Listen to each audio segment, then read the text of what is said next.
നമ്മുടെ മുത്തുനബിയുടെ ബ്രെയിന് അപാരം തന്നെ കേട്ടോ. നമ്മളെ കാണുക ചവിട്ടി കൂട്ടിയിട്ടുണ്ടാവും.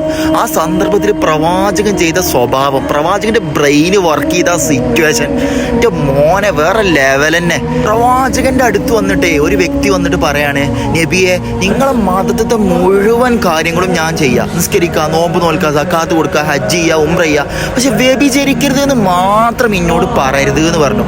നമ്മളെ കാണുക മോന്തടക്കി നാലാണ്ട് കൊടുത്തിട്ടുണ്ടാവും. എന്നാൽ മുത്തുനബി അയാളോട് ചെയ്ത റിയാക്ഷന്, അയാളോട് തിരിച്ച് ചെയ്ത പെരുമാറ്റം വേറെ ലെവലായിരുന്നു.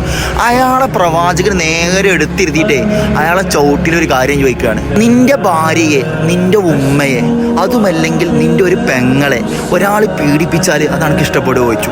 അയാളെ മുഖം ചുവന്നിട്ട് അയാൾ പറയണേ, അങ്ങനെ ഒരാൾ ചെയ്താൽ അയാൾ പിന്നെ ജീവിച്ചിരിക്കൂലെന്ന്, ഓൻ്റെ കാര്യം ഞാൻ തീരുമാനമാക്കുന്നത്. ഇത് കഴിഞ്ഞപാട് പ്രവാചകൻ സല്ലല്ലാഹു അലൈഹി വസല്ലം നിങ്ങൾ പറഞ്ഞു കൊടുക്കുകയാണേ, അതുപോലെ തന്നെയല്ലേ നീ പീഡിപ്പിക്കുന്ന, നീ വ്യഭിചരിക്കുന്ന ഓരോ സ്ത്രീയും ഓരോരുത്തരുടെ ഉമ്മയോ ഭാര്യയോ പെങ്ങളോ ആയിരിക്കും. ഇത് കേട്ടപാട് നബി സല്ലല്ലാഹു അലൈഹി വസല്ലം തങ്ങളുടെ ആ വ്യക്തി പറയാണ്, എൻ്റെ ജീവിതത്തിൽ ഈ സദസ്സിലേക്ക് വരുമ്പോൾ ഞാൻ ഏറ്റവും കൂടുതൽ ഇഷ്ടപ്പെട്ട കാര്യം വ്യഭിചാരമായിരുന്നു.